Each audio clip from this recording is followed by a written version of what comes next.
And what's the best way to find these investors? Warm introductions are the best, in my opinion. Okay.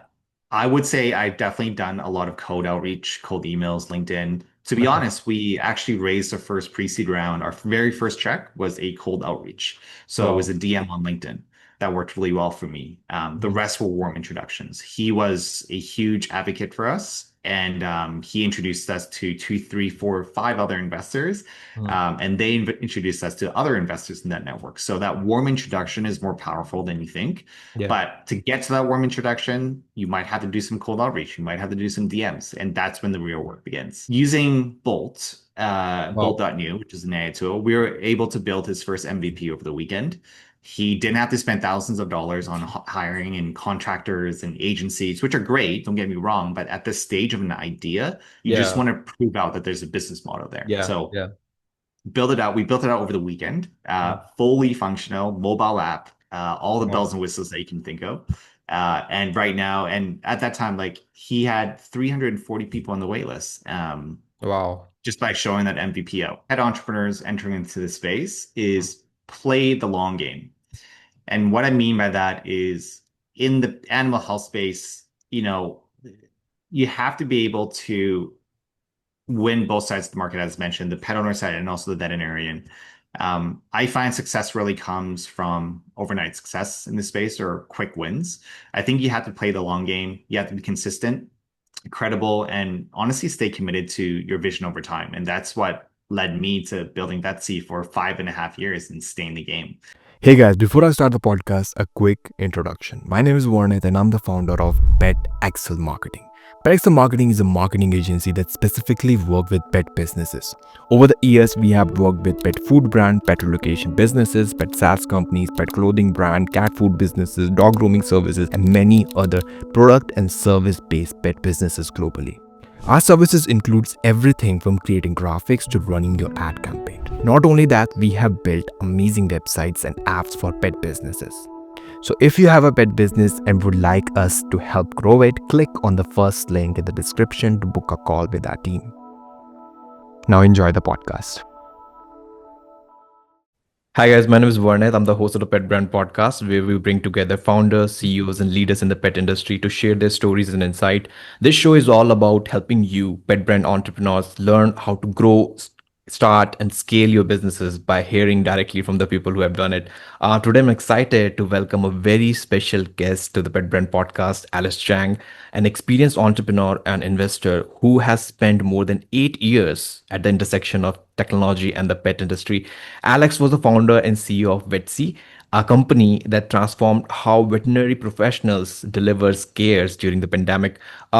Now he's channeling his expertise into Pawsible Ventures, Canada's first pet incubator and venture fund dedicated to backing the next generation of pet brand and pet tech startups. So yeah, let's get started. Alex, thank you so much for joining us today. Thank you, Vernie, for having me here. I'm extremely excited to talk more about Plausible Ventures and what we do for the animal health space. Definitely, definitely. And yeah, I mean, like to kick things off, let's start with the story. Alex, can you share your personal journey and like what led you to focus your career on the pet industry and tech entrepreneurship? It's a great question. I feel like this question is definitely catered towards my personal journey. Yeah. I've grew up with dogs since I was 2 years old. I remember always having dogs, growing up with dogs.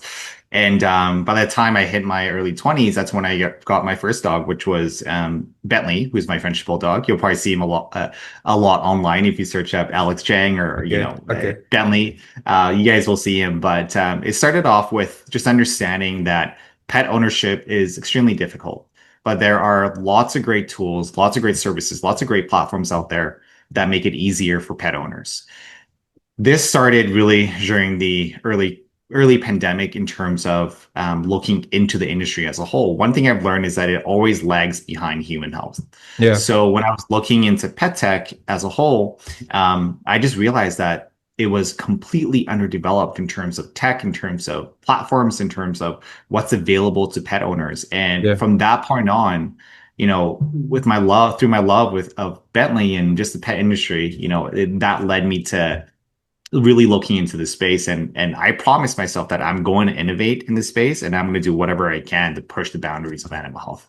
Wow, wow, love it. And since you have worked across SaaS businesses, digital health, and now pet tech, right? So that's Mhm. definitely a unique combination of experiences. So how did your background in SaaS and digital health shape your approach to now building pet-focused ventures? That's a great question. I think when we're looking at SaaS and digital health, there are three components that we have to be very mindful of. Number one is compliance, scalability, and also user trust. So these things apply directly to animal health. And, I think the stakes are different, but the expectations for quality and trust are just as high. Mm, So you can't just come into the animal health space and say, hey, I'm going to build something and expect an overnight success and ignore regulatory regulations, yeah. hurdles, and all these things. Like there's a lot more that comes into Mm, animal health. And I would say it similarly mimics what's happening in the human health side. So having experience there definitely led me to be taking a little bit more of a cautious approach coming into the space. yeah, yeah. And since during the pandemic, like many industry were forced to rethink like how they operate, and that's when you launched Vetsie, right? So what Mhm. inspired you to start Vetsie during that specific time, and what were like some of the key challenges you faced in the early days? That's a great question.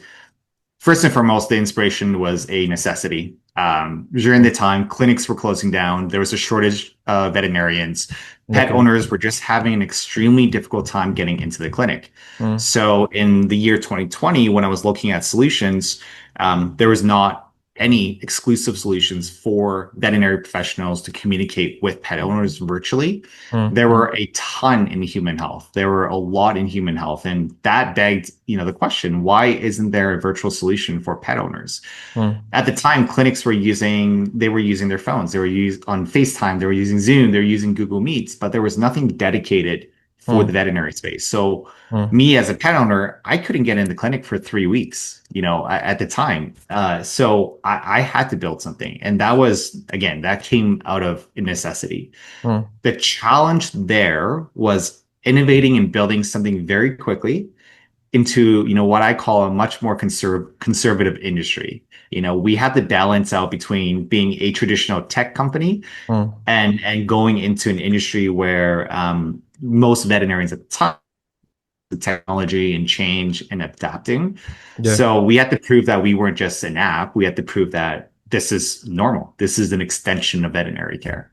Yeah, yeah. And after Vetsi, you took a new direction by founding, obviously, Pawsible Ventures, right? 100%. Moving from being a founder to becoming an investor and mentor. So what motivated that transition, and what gap did you see in the market that you wanted to fill? You know, as a founder, we're always taught to look for problems. We're always taught to look for pain points, right? Yeah, yeah. But with that being said, me as a founder, I was not just looking at pain points of whatever I was building at the time was Vetsi, but I was also looking for pain points as myself as a founder. And growing in the animal health space, in the pet tech space, there is Mm, not a lot of resources. There's not a lot of guidance. There's not a lot of when you think about pet tech, there really isn't this one golden, North Star that you would go to for support or for investment. There's a mm, lot of great funds out there, but one big gap that I noticed is that there really isn't anything at the earliest stages. So if you have an idea, where do you go? Right? If mm, you have an mm, idea written on a back of a napkin, who can you talk to? Where can you, pitch for investment? That basically led me to co-founding Pawsible in a way where we want to be that support. If you think about building companies in the pet health space, I want to talk to you. And if it's not investment, I can at the very least provide you with some guidance or, wow, a quick one-on-one question. And that led me to Pawsible Ventures. wow, wow. And since you have, worked with so many early stage pet startups, so in your opinion, what do you think, like, what are some of the most common mistakes early stage pet brands make, and like how would you advise them to avoid those specific pitfalls? So one of the most common mistakes that I see, and it's a mistake that to be honest, even I noticed throughout my time at Vetsi, is going into the pet tech space and not realizing that you have to balance between pet owners and Yeah. also veterinarians. Veterinarians have a very strong voice. To be honest, whatever questions I have around my pet, I would go to my vet. So when you're coming into this industry and you're building in this industry, you have to balance out the pet owner side, winning both sides of the market, pet owner and also the veterinarian. So I think Wow. that is very important. The second piece is also regulations. Do not underestimate regulations across Canada, across the US, both very different, provincially, state. You have to ensure that whatever you're building, whether it's an app, platform, even goods or food, nutrition, you have to understand that there are regulations around that. So don't underestimate that and make sure that you're looking at everything and being cognizant and having the right people on your team. Wow, wow. And mentorship and incubation are a big part of what you do at Possible It's a big Ventures, part. right? And Right. so can you share a specific success story, like where hands-on incubation and guidance significantly, accelerated a startup's growth? It's a great question. So we're just about to launch our incubator program. We're hoping to launch a year end, Yeah. but there have been a few, let's just say apps and platforms that we're working internally with some incredible founders. One of the success stories that I always like to share is there was one startup who is really focused on the emotional wellness side. Wow. He's a solo entrepreneur and he had some experience in the pet space. Hmm. Traditionally, he asked us to help him and advise him to build an MVP to get it out to market. Traditionally, this product probably would have taken 6 months, 5 months, a Yeah, whole yeah, contracting. yeah, Um, you guys will know that I'm very in love with AI and yeah, using yeah, AI tools. yeah. So using Wow. Bolt.new, which is an AI tool, we were able to build his first MVP over the weekend. He didn't have to spend thousands of dollars on hiring and contractors and agencies, which are great, don't get me wrong, but at this stage of an idea, you just Yeah, want to prove out that there's a business model there. yeah, So yeah. build it out. We built it out over the weekend. Hmm. Fully functional mobile app, all the bells Wow. and whistles that you can think of. And right now, and at that time, like he had 340 people on the wait list, Wow. just by showing that MVP out. So Wow. I'm very happy with that. And Hmm. we want to do that and save a lot of founders time instead of, Wow. months and months of Hmm. Hmm. spending marketing dollars and contractor dollars. Wow. Wow. And like in emotional space, like what specific problem that they're targeting? So they're targeting the bond between the animal, the pet and the Okay. human. And I feel Okay. like it's a really, really big industry, right? Especially after the pandemic where pet owners or pet owners had to stay at home more. So they're noticing a lot more around their pets Hmm. and they're noticing that they're bored all the time. You can't just feed them and take them on a walk or two and Yeah. expect them to be okay. There's a lot more that you can do Hmm. between the bond between animal, your pet, and the human. So he's Wow. targeting that problem and how do you strengthen that bond? Wow, wow. And since every successful brand eventually find its product market fit, right? Uh, Mhm. but getting there can definitely be tricky. So how important is product market fit in the pet industry specifically? And what strategy do you recommend for validating ideas early on? Product market fit I think it's a very subjective term. There's a lot of ways that you can define product market fit. Hmm. How I envision telling our founders about product market fit is you will know when you have product market fit. And what I mean by that is repeat purchases. You have users coming up to you, talking to you all the time. You just know when you have product market fit. But what the biggest strategy that I would advise for founders is to niche down, start small, and prove out on a very small scale. If you're able to prove out that 50 pet owners or 50 veterinary clinics are facing the exact same problem that you're solving, that's the best way to do it. Then replicate that to 200 users, 300 users, 400 users. Start small. You don't have to go and in 1 week prove that you have product market fit. It's going to take time. Yeah, yeah. And once a startup get off the ground, right, knowing what to measure is definitely crucial. What key metrics or KPIs should pet brand founders focus on during those early stage of growth? Great question. So Pawsible Ventures is focused on pre-seed. So we're focused on extremely early stage. So in terms of metrics, what we look for is retention, first and foremost. We want to see at the earliest stages that, again, back to my previous answer to your question, starting small. If you have 20 pet owners who are willing Hmm, to hmm, repeatedly purchase your product hmm. or use your app, that's a really good early sign that there is something there. So retention, we don't necessarily look for any other sophisticated metrics. Once you're at the seed or Series A plus stage, that's a completely different ballgame. But for us, it's retention. We don't really care too much about vanity metrics as well. Don't fall in the trap of looking at vanity metrics.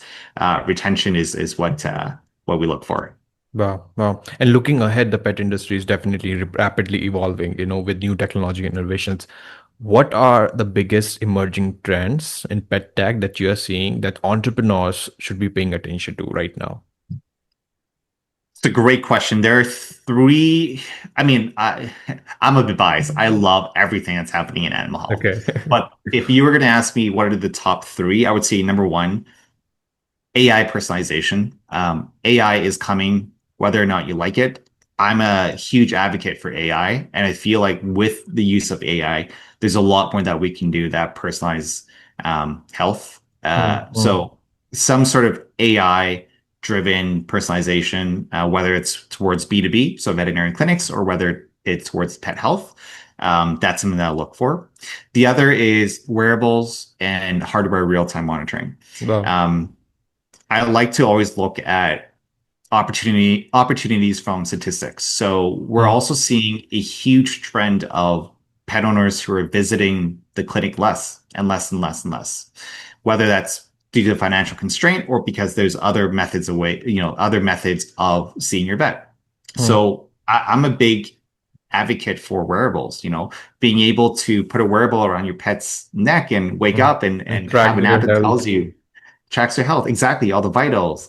And then that would automatically get sent to your vet so that you could, schedule, an actual in-person clinic if necessary, or just provide some advice. Right. So I'm very, very bullish on hardware and wearables.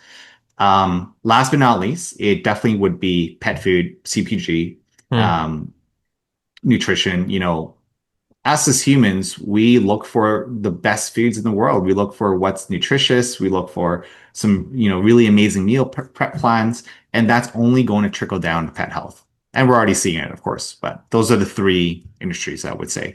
Wow, wow.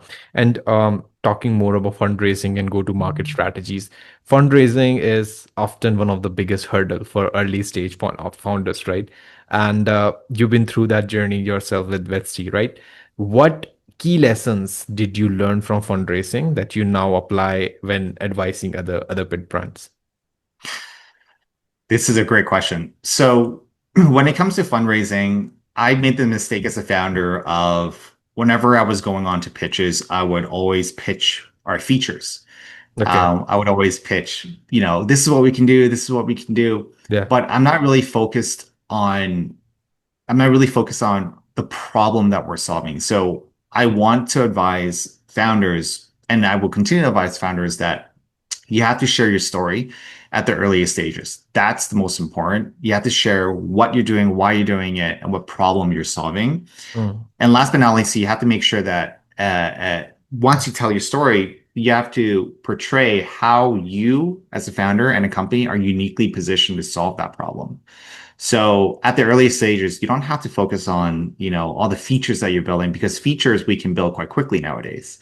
Focus on why you're uniquely positioned. Um, Second piece I would say is fundraising is a full-time gig. It's a full-time job. What I've learned is, when I was fundraising for Vetsie, I told my team, don't bother me for 6 weeks. Don't bother me for a month. I'm fundraising. We're going heads down. I see a lot of founders who are treating it like a part-time business. It's not. You have to talk to as many investors as possible.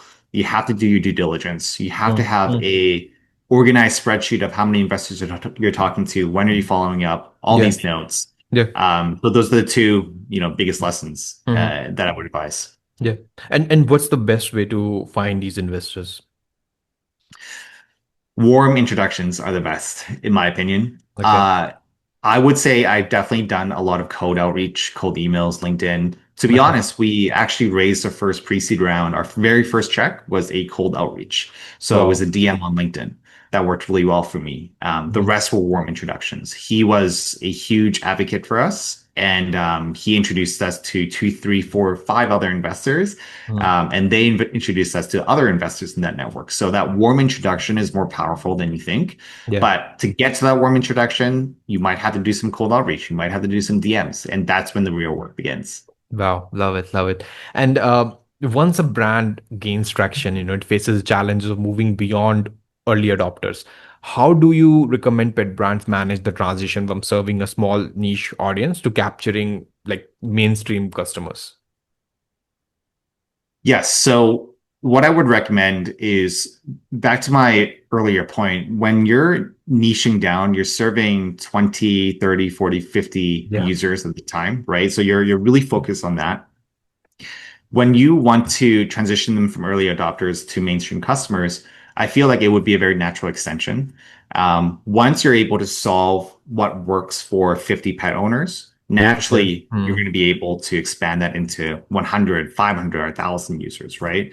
So that's when you're actually going to up your digital campaigns or Yeah, yeah, marketing yeah. methods, whatever you Basically, now do, you right? just need more attention to that specific. Exactly, right. And the other thing I would say as well is for pet brands, like once you at their again at their earliest stages, once you have these 10, 20, 30 superpower users, advocates for you, asking them to share their word around and refer other users is one of the best ways to do that and manage that and create this network effect. Yeah, yeah. Talking more about marketing in the pet industry. Marketing in the pet industry is definitely, quite unique given the emotional bond between pets and their owner. How are you currently marketing Pawsible Ventures and the portfolio companies you guys support? Great question. So we are planning to do, we're not very, I would say Pawsible Ventures is not your traditional, very formal animal health fund. We like to have fun. And the reason why we like to have fun is because I think that's what captures the attention of other founders, entrepreneurs, investors in the space. So what we plan to do is we plan to do a lot of content. We plan to do a lot of panels, short form content, lots of videos, whether it's on TikTok or X or LinkedIn or Facebook. There's a lot that we can do right now for portfolio companies. And I say this all the time and I write about this all the time, but we need more louder voices in the space. And I want to be able to put our portfolio companies and even myself and anyone that I work with at that forefront. Yeah, yeah. And finally, branding is critical in an industry fueled by love and trust. How should founders approach building a strong brand identity in such a highly emotional and competitive space? So, and I love this question. So, the one thing I would say is be authentic, be yourself. Yeah, yeah. That I would say is the most important. Mm. As a pet owner, when I'm seeing these gimmicky ads, I tend to stray away from them. I don't like the traditional advertisements that I see that I'm already getting 20, 30 ads a day as a user. So be authentic, tell your story, and I think that is the most important part. There's a lot of great pet entrepreneurs out there that are building their pet brand on TikTok. They're just, build in public, which is this new concept of building in public. And I feel like that's very, very important. I, as a pet owner, would resonate way more with someone who puts a face behind their name and their brand versus just a traditional advertisement that nowadays I can use AI to generate in minutes, right? So Yeah, be yeah. authentic, be yourself, put yourself out there, and don't be afraid to put yourself out there. Wow. Amazing advice. Talking about the vision of the future of the pet industry, looking towards the future, the pet industry is often like it's definitely, full of opportunities for innovation.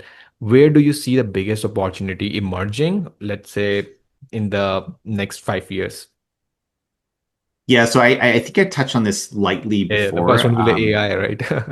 Yeah, I think AI personalization. Right now, Yeah. we're seeing a lot of generic chatbots, which exist. There's a lot of AI chatbots out there, but being able Yeah. to personalize that information towards your pet is an industry that I see Mm. um, upcoming. Wearables, hardware, real-time monitoring, again, I think is going to be a big industry as well. Yeah. Being able to send vitals and Mm. and and sense to your vet from abroad is, I think, super important. Um, Pet health, nutrition, that's also a huge space that I see. Yeah. But one thing that I like to add here as well to your question is I do find that there's a lot of different platforms and apps out there for different niches. Okay. One thing that I would like to see more of is more of a unified platform. Um, and I feel like there will be some unification soon around these pet brands. Mm. And I might be speaking specifically for tech, but when you're looking at your pet medical records, when you're looking at their vaccination records, when you're looking at nutrition, what they're eating, there's just so many platforms out there. I think a Mm. huge opportunity is one where it's a unified, all-in-one ecosystem where you can see your entire pet's data. Mm. That's industry that I think is going to come. Yeah, yeah, yeah. In one of the answer, you told me that there are less people, less pet parents going to the veterinary facilities, clinics, right? So are you seeing like what is the primary reason behind it? Are you seeing is it because of the recession, or is it because, the cost of, taking your pet to the veterinary facilities is like so high, right? So what do you think, like what, keeping that in mind, what do you think the future of the pet industry is looking like? So the survey that was done, it mentioned that cost was the number one factor. Yeah. Hmm. So their pet owners are just anxious around what it's going to cost them to go into the veterinary clinic. So a few things that I think would trickle down. Number one is more price transparency. So Mm. understanding exactly what the prices are in terms of going to the clinic or surgeries or vaccinations or prescriptions, like understanding what the exact cost would be. There's already a few companies that I met with that are building something that's more aligned with the Yeah. whole transparency of pricing Hmm. for veterinary clinics. So I think that's the first thing that's going to happen. The second thing that's going to happen, I believe, is that there are going to be more at home care. Wow. Mm. Um, I'm already seeing a lot of companies that are building this Mm. exactly to solve this issue. Is there's not a lot of Yeah. pet owners that are going to the clinic anymore. Visits are Mm. less, but they're bringing the care at home. Yeah. So bring that care at home. It's less stressful for the pet. You know exactly what the price is going to be. They're very upfront about it. So I'm seeing these two things that are happening. And Mm. again, telemedicine, wearables, hardware monitoring. I think a lot of those things are going to be an extension Mm. of the clinic, and I feel like that's what's going to happen. Yeah. Yeah. Yeah. I recently I interviewed someone. I'm missing. Do you know about the brand called Pad Home Pet Care? It's I based believe in I've the, heard of them yeah, yeah. They're doing the exact thing. It's like at home in-home care. care for pets. Yeah, I Yeah. love it. Yeah. Yeah, Yeah. Yeah. And great industry to be in. they were telling me the exact same thing that you're talking about, because now since they're like most of there was a pandemic boom of pets Correct. in 2020, right? Now those pets are getting older. So they're targeting that specific market. I love the space, and my French bulldog, Bentley, he is extremely, extremely reactive. So what that means is he does not get along with other dogs. He is extremely anxious going to the veterinary clinic to the point where I can't even bring him in. Yeah. So for me, I prefer at-home care. I prefer someone to come into my home where Mhm. he is comfortable, less anxious. And so anyways, I think it's a big industry to be in. Yeah, definitely. Um, Alex, to wrap this up, many of our listeners are current or, aspiring pet brand founders looking for guidance. If you could just give one piece of advice to them, like what would that be? My advice for pet entrepreneurs entering into the space is play the long game. And what I mean by that is in the animal health space, you have to be able to win both sides of the market, as mentioned, the pet owner side and also the veterinarian.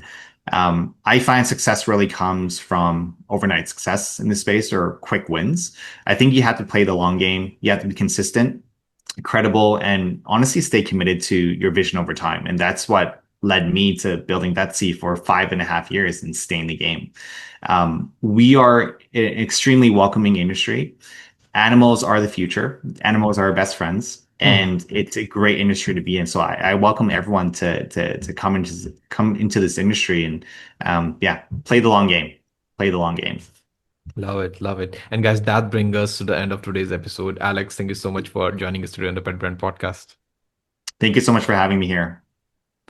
Your journey from building Vetsie to now supporting visionary founders through Pawsible Venture has been incredibly inspiring. For our listeners, I hope you found this conversation as valuable as I did. If you're a pet brand founder, CEO, or entrepreneur, take this lesson and apply them to your own journey of building and scaling a pet business. I'm Varnit, your host of the Pet Brand Podcast. Thank you for tuning in, and I'll see you in the next episode.